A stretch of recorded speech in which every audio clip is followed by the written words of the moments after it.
नमस्कार, मैं हूं संजय शर्मा। आप देख रहे हैं 4 PM न्यूज नेटवर्क।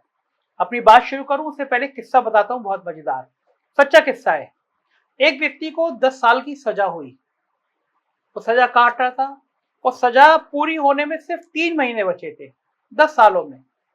लेकिन वो बाहर आने की खुशी में इतना ज्यादा उसके अंदर एक्साइटमेंट हो गया कि वो 3 महीने पहले ही जेल से भाग गया। दोबारा पकड़ा गया जेल से भागने के मुकदमे में, फिर दोबारा चले, एक अलग किस्सा है। अब आप सोचेंगे मैं ये क्यों कह रहा हूँ। दरअसल हमारे 5 लाख सब्सक्राइबर होने में सिर्फ 2000 बचे हैं। तो हमें बड़ी क्यूरियोसिटी हो रही है कि जल्दी से 2000 पूरे हो जाए और हम जश्न करें। हमारी टीम भी कह रही थी कि आज आप वीडियो बोलने से पहले अपने दर्शकों से अनुरोध करिएगा कि जल्दी से 2000 लोगों को सब्सक्राइब करें, हमारा 5 लाख पूरा हो जाए, हम लोग पार्टी करें। तो हमने अपनी पार्टी की बात पहले कह दी, तो आज कम से कम पहले आप सब्सक्राइब करिएगा और फिर बाद में अपने दोस्तों से कहिएगा कि ये गोदी मीडिया वाला चैनल नहीं है, बड़ी खरी खरी बात कहता है, इसको सब्सक्राइब करें, हौसला बढ़ाएं। अब बात करते हैं गुजरात के चुनाव की। केजरीवाल ने पूरे गुजरात के चुनाव में रायता बिखेर दिया है, रायता फैला दिया है। हालांकि वो खुद भी झेल रहे हैं, CBI, ईडी वीडी सब पीछे लगे हुए हैं। एक मिनिस्टर जेल में है, दूसरे की तैयारी कर रहे हैं। गुजरात में गए केजरीवाल तो दिल्ली में पसीने आने शुरू हुए भारतीय जनता पार्टी के। ढूंढ ढूंढ के तलाश कर करके सारे मुद्दे निकाले जा रहे हैं। ईडी का मुद्दा, CBI का मुद्दा और बाकी सारे मुद्दे। लेकिन सवाल यह है कि क्या दिल्ली में जो धमका रहे हैं केजरीवाल को, तो क्या उसका असर गुजरात में केजरीवाल डर जाएंगे, आम आदमी पार्टी डर जाएंगे, या फिर नहीं डरेंगे और उनको सहानुभूति मिलेगी? तो नुकसान किसका होगा, कांग्रेस का या फिर भारतीय जनता पार्टी का? आज इसको समझने की कोशिश करते हैं। आज मैंने गुजरात के कुछ सीनियर जर्नलिस्टों से बात करी जो बहुत बहुत सालों से गुजरात में काम कर रहे हैं। मैंने उनसे आज बात करी ग्रामीण परिवेश को समझने के लिए, गुजरात के जातिगत समीकरण को समझने के लिए, और ये समझने के लिए मैंने उनको कॉल किया कि केजरीवाल की पार्टी गुजरात में मुफ्त बिजली, पानी, महंगाई ये मुद्दे उछाल रही है, तो किसका नुकसान कर रही है, क्या कांग्रेस का या भारतीय जनता पार्टी का? दरअसल गुजरात के विधानसभा चुनावों में 2 महीने का वक्त बचा है, लेकिन इन चुनावों में 28 सालों से सत्ता में काबिज भारतीय जनता पार्टी के लिए स्थितियां उतनी अनुकूल नहीं हैं। हालांकि गोदी मीडिया के सर्वे भारतीय जनता पार्टी की बड़ी जीत की भविष्यवाणी कर रहे हैं। दरअसल खुद को गोदी मीडिया का सबसे बड़ा चैंपियन साबित करने में लगे, भाई हम सबसे बड़े चमचे हैं। लेकिन वास्तविकता पे गौर किया जाए तो परिस्थितियां एकदम अलग नजर आ रही हैं। गुजरात का जो फीडबैक आज मैंने हासिल किया है, इस बार 1990 के बाद पहली बार त्रिकोणीय मुकाबले, 3 पार्टियां टकराती हुई ये सूरत बनती हुई नजर आ रही है। इस बार गुजरात के चुनाव को त्रिकोणीय बना रही है आम आदमी पार्टी। जैसे जैसे आम आदमी पार्टी गुजरात में अभियान तेज कर रही है, वैसे वैसे सवाल बड़ा होता जा रहा है कि आम आदमी पार्टी किसके वोटों में ज्यादा सेंधमारी कर रही है, भारतीय जनता पार्टी या कांग्रेस की? यकीन मानिए इसी पर पूरे गुजरात का चुनाव नतीजा निर्भर करेगा कि आपने किसका वोट काटा। अगर आम आदमी पार्टी का असर शहरी क्षेत्रों में ज्यादा होगा या ग्रामीण क्षेत्रों में, इस पर भी निगाहें हैं और इस पर भी गुजरात का नतीजा निर्भर करेगा। पंजाब का मामला याद करिए, पंजाब के मामले में भी देखा गया कि आम आदमी पार्टी ने जिस प्रकार कैप्टन अमरिंदर सिंह के हटाए जाने के बाद जट सिख को अपने पक्ष में किया और साथ ही हिंदू दलितों को जोड़कर कांग्रेस के चन्नी कांड में सेंध लगा दी, जबरदस्त सेंध लगा दी, उससे हर कोई हैरान रह गया था। गुजरात में भी ये खतरा मंडरा रहा है, क्योंकि वहां भारतीय जनता पार्टी से पाटीदार समुदाय, जो चिमन भाई पटेल के देहांत और जनता दल के बिखरने के बाद से ही भाजपा का आधार वोटर रहा है, वो भाजपा से बेहद नाराज है। यदि आप गुजरात के सामाजिक समीकरणों पर नजर डालेंगे तो पता चलेगा कि वहां 18% ठाकुर, ये ओबीसी की एक जाति होती है, 14% पाटीदार और 10% मुस्लिम वोटर्स हैं। इसके अलावा 6% राजपूत, 6% ब्राह्मण और 7% दलित और आदिवासी 14% है। एक बार मैं आपको याद दिला दूं, पाटीदार समाज के ज्यादातर लोग पटेल सरनेम रखते हैं, लेकिन इसका मतलब ये नहीं है कि वो उत्तर भारत यानी हमारी तरफ उत्तर प्रदेश और बिहार के कुर्मी समाज थे। यदि सरनेम से जाति निर्धारित होती तो अहमद पटेल को क्या माना जाता।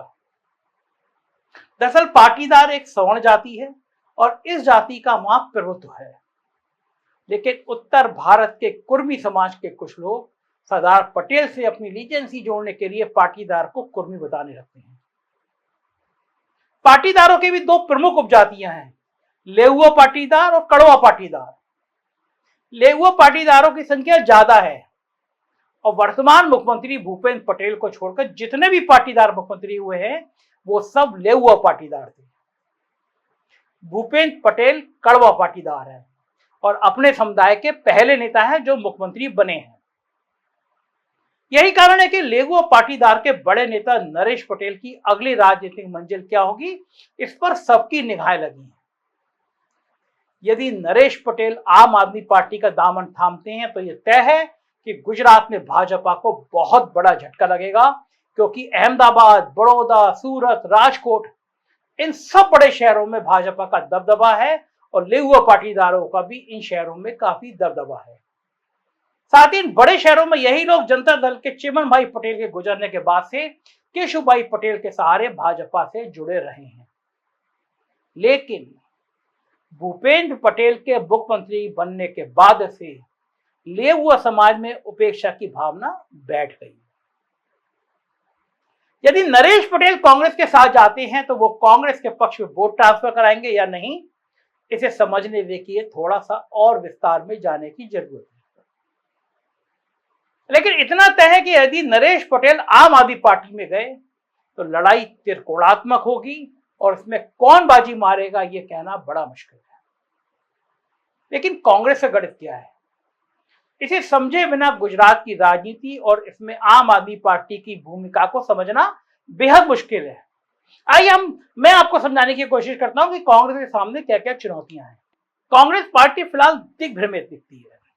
कांग्रेस की त्रासदी यही है कि जब तक अहमद पटेल थे तब तक उनकी राज्य के सबसे बड़े ठाकुर नेता माधव सिंह सोलंकी के बेटे भरत सिंह सोलंकी से कमी नहीं बनी।